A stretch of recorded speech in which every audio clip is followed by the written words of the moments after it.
নিত্যপণ্যের মূল্য ঊর্ধ্বমুখীর কারণে দীর্ঘদিন ধরে ভোগান্তিতে স্বল্প আয়ের মানুষ।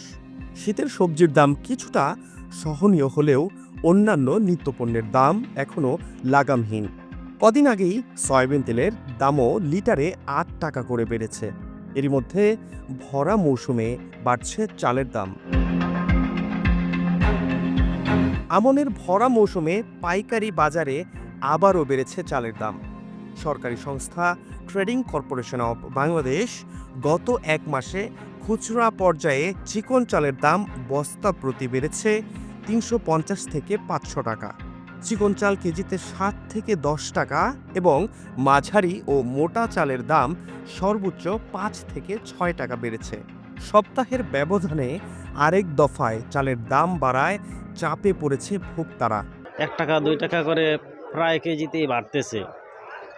আর সাধারণ মানুষ যারা তারা আসলে এই কেনাকাটা করা, যদিও সবজির বাজারটা অনেকটাই কমে আসছে, কিন্তু চালের বাজারটা এখনও আসলে কমে নাই ওরকম। এই কারণে আসলে সাধারণ আমরা যারা আছি আমাদের জন্য আসলে চলা একটু কঠিন হয়ে যায়। একটু নর্মাল চালটা না নিলে দেখা যায় অন্যদিকে প্রভাব পড়ে, তখন পুরো মাস চলা আসলে একটু কঠিন হয়ে যায়। পাইকারি বাজারে মিনিকেট চাল এখন ৮০ থেকে ৮৫ টাকা কেজিতে বিক্রি হচ্ছে, যা এক মাস আগেও প্রতি কেজি ৭২ থেকে ৭৫ টাকায় বিক্রি হয়েছে। মোটা চাল ব্রি ২৮ ও পাইজাম চাল দাম বেড়ে প্রতি কেজি ৬৩ থেকে ৬৫ টাকায় বিক্রি হচ্ছে, যা এক মাস আগে ছিল ৫৭ থেকে ৫৮ টাকা। নাজিরশাহী চাল প্রতি কেজি বিক্রি হচ্ছে ৮০ থেকে ৮৫ টাকায়, এক মাস আগে ছিল ৭৪ থেকে ৭৭ টাকা। এ অবস্থায় নিম্ন আয়ের ক্রেতারা ভোগান্তিতে পড়ছে। গত ২-৩ মাস আগেও চালের যে অবস্থা ছিল এখন অনেক ডিফারেন্স। আমি একটু ভালো চালে খাওয়ার চেষ্টা করি, কিন্তু ইদানিং এই কয়েক মাস যাবত এই যে হাস্কি যেটা অথবা ২৮ এগুলো ছাড়া আসলে নেওয়ার মতো সাহস করি না, কারণ অন্যান্য বাজেটের সাথে দেখা যায় তাল মিলিয়ে চলা যায় না। কঠিন বাস্তবতা হলো নিম্ন আয়ের মানুষের উপার্জনের বেশিরভাগ ব্যয় হচ্ছে চাল কেনায়। পাইকারি ও খুচরা ব্যবসায়ীদের অভিযোগ, মিল মালিকদের মজুতদারিতার জন্য বাজারে চাহিদার তুলনায় চালের ঘাটতি দেখা দিচ্ছে।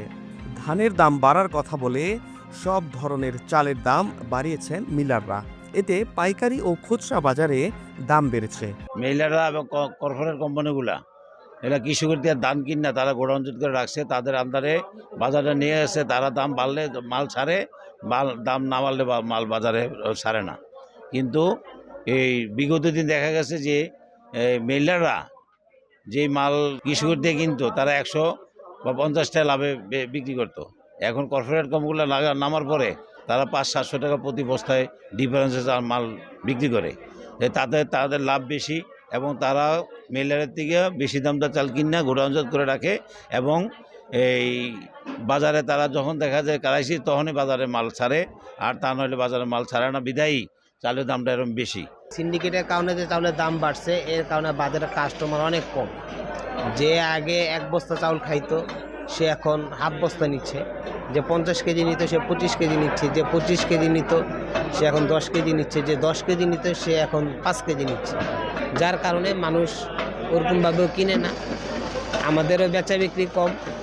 হিসাব করলে দেখা যায় যে আমরা যদি আজকে মাঠে বদিলা দিতাম তাহলে আমাদের রোজ হাজিরা হইতো, কিন্তু আমাদের এত প্রতিষ্ঠান দাঁড় করায় এত টাকা ইনভেস্ট করার পর আমাদের যেরকম একটা চাহিদা ওরকম চাহিদা আমাদের আসে।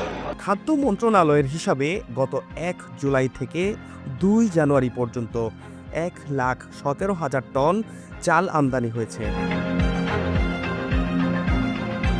অন্তর্বর্তী সরকার দায়িত্ব নিয়েই চালের দাম কমানোর লক্ষ্যে আমদানি শুল্ক অনেকটাই কমিয়ে দেয়। সরকারিভাবে চাল আমদানির উদ্যোগ নেওয়া হলেও দাম নিয়ন্ত্রণে আসেনি আমদানিতে ঘাটতি থাকায়।